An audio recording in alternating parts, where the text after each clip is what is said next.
Walang ligtas sa kamay ng batas ang isang lalaki sa Cotabato City matapos siyang maaresto ng mga otoridad dahil sa patong-patong na kaso ng panggigipit at pagkakasangkot sa iligal na droga.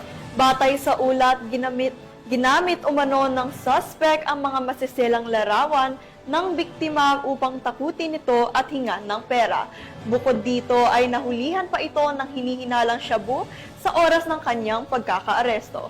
Nakatutok dyan si Patrolwoman Maria Senyora Agbuya.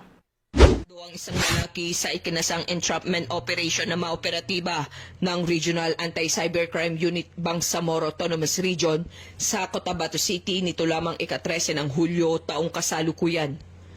Kinilala ng mga otoridad ang sospek na si Elias Udin, residente ng Cotabato City na nahuli sa mismong pakikipagkita sa biktima matapos nitong pilitin ng babae na magbigay ng pera kapalit ng hindi pagpapakalat ng kanyang sensitibong larawan at video sa internet.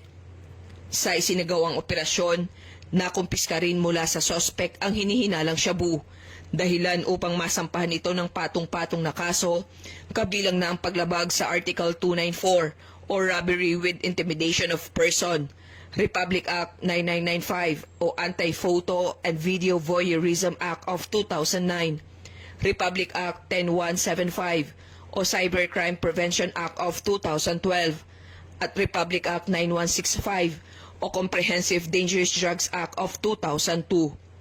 Pinuri naman ni Police Lieutenant Colonel Arnold P. Acosta, Officer in Charge ng Regional Anti-Cybercrime Unit BAR, ang matagumpay na operasyon ng mga otoridad at pinaalalahanan ng lahat na huwag basta-bastang magtitiwala sa mga nakikilala lamang sa internet upang maiwasan ang mga ganitong uri ng pananamantala. Mula rito sa rehiyon ng Bangsamoro, ako ang inyong Police News Network Correspondent, Patrolwoman Maria Senyora Agbuya, alagad ng batas, tagataguyod ng Balitang Pulis.